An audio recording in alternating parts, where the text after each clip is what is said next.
আপনার ঈমান যদি মৃত হয়ে থাকে তাহলে এই ঈমানকে জীবিত করবেন কিভাবে? বিভিন্ন বিষয়ে আপনি আল্লাহ তাআলার কোরআনের দিকে খেয়াল করুন। আল্লাহ তাআলা রব্বুল আলামিন যেভাবে বলছেন, ওয়া ইলাস সামাই কাইফা রুফিআত, আল্লাহ পাক রব্বুল আলামিন আসমানকে যেভাবে সাজাইছেন, এই বিষয়টাকে যদি আপনি খেয়াল করতে পারেন, প্রাকৃতিক বিষয়গুলো নিয়ে যদি আপনি চিন্তা ভাবনা করতে পারেন,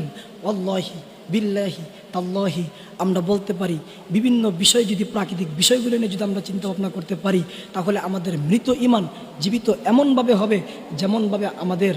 জমিগুলো শুকনা খড়খড়ে হয়ে গেছে, সেই জমিনগুলো বৃষ্টি আসার কারণে যেভাবে ওই জমিনগুলো আমাদের পানি বৃষ্টি ফোঁটা পড়ার কারণে জমিনগুলোতে আমাদের ফসল উৎপন্ন করার মতো অবস্থান হয়ে যায়, ঠিক তেমনি ওয়া ইলাস সামাই কাইফা রুফিআত, আল্লাহ তাআলা রব্বুল আলামিনের যদি আপনি আসমান নিয়ে চিন্তা করেন, বিশাল বড় আসমান আল্লাহ তাআলা কিভাবে বানাইলেন, এই বিষয়টাকে নিয়ে যদি আপনি একটাবারের জন্য চিন্তা করেন, আমি বলতে পারি আপনার ঈমানটা তাজা হয়ে যাবে। আল্লাহ পাক রব্বুল আলামিন ওয়া ইলাস সামাই কাইফা রুফিআত ওয়া ইলাল আরদি কাইফা সুতিহাত, আল্লাহ পাক বলেন আমি জমিনটাকে কিভাবে সাজাইলাম, আবার জমিনের বিভিন্ন প্রান্তে প্রান্তে ওয়া ইলাল জিবালি কাইফা নুসিবাত, আল্লাহ পাক কত সুন্দরভাবে এই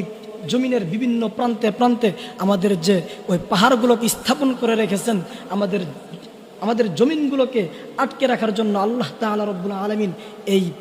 পাহাড়গুলোকে স্থাপন করে দিয়েছেন। এই বিষয়গুলো নিয়ে যদি চিন্তা করি তাহলে আমাদের স্পষ্ট হয়ে যায়, ওয়া ইলাস সামাই কাইফা রুফিআত ওয়া ইলাল জিবালি কাইফা নুসিবাত ওয়া ইলাল আরদি কাইফা সুতিহাত, এই প্রাকৃতিক বিষয়গুলো নিয়ে যদি চিন্তা করি তাহলে আমাদের মৃত ঈমান ওই রকমভাবে জীবিত হয়ে যাবে যেমনভাবে আমাদের ওই জমিগুলো শুষ্ক হয়ে গেছে বৃষ্টি আসার কারণে অথবা পানি সেচের কারণে জমিনের ভিতরে ফসল উৎপন্ন হয়, এমনই হয়ে যাবে আপনার। আবার বিষয়গুলো যদি আমরা ওই প্রাকৃতিক বিষয়গুলো নিয়ে যদি চিন্তা করতে পারি।